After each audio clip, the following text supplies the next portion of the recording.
కార్తీక, మాఘ, వైశాఖ, శ్రావణ మాసాల్లో విపరీతమైన రద్దీ ఉంటుంది. స్వామివారి కోసం చుట్టుపక్కల గ్రామాలతో పాటు ఒడిశా నుంచి కూడా ప్రజలు ఇక్కడికి వస్తుంటారు. ఇక్కడ ఆంధ్ర, ఒడిశా సాంప్రదాయాల్లో పూజలు జరుగుతాయి. ఇక్కడ వెలిసిన సీతమ్మ కోనేరు పుష్కరిణిలో స్నానం చేస్తే చర్మ వ్యాధులు నయమవుతాయని నమ్ముతారు. ప్రతి సంవత్సరం కార్తీక మాసంలో ఇక్కడ ఉన్న సీతాకుండంలో స్నానం చేసి భక్తితో స్వామిని కొలిస్తే దీర్ఘ రోగాలు పోతాయని, మోక్షం లభిస్తుందని భక్తుల ప్రగాఢ విశ్వాసం. ఇక్కడ మహాశివరాత్రి, కార్తీక మాసం విశేషంగా ప్రత్యేక పూజలు జరుగుతాయి. కార్తీక మాసంలో ఇక్కడ ఉన్న అశ్వత్థ వృక్షం కింద గడిపేందుకు, స్వామిని దర్శించుకునేందుకు లక్షలాదిగా భక్తులు తరలివస్తారు.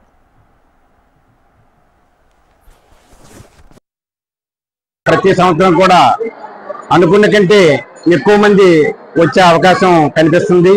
వాళ్ళ దృష్టిలో పెట్టుకునే భక్తులకు ఎటువంటి ఇబ్బంది లేకుండా సౌకర్యం కల్పించడం గురించని మొత్తం దేవాలయ ప్రాంగణం అంతా కూడా మార్కెటింగ్, మొత్తం టెంపుల్ ఆవరణ అంతా కూడా, ప్రదేశం అంతా కూడా టెంపుల్తో సౌకర్యాలన్నీ ఏర్పాటు చేయడం అనేది.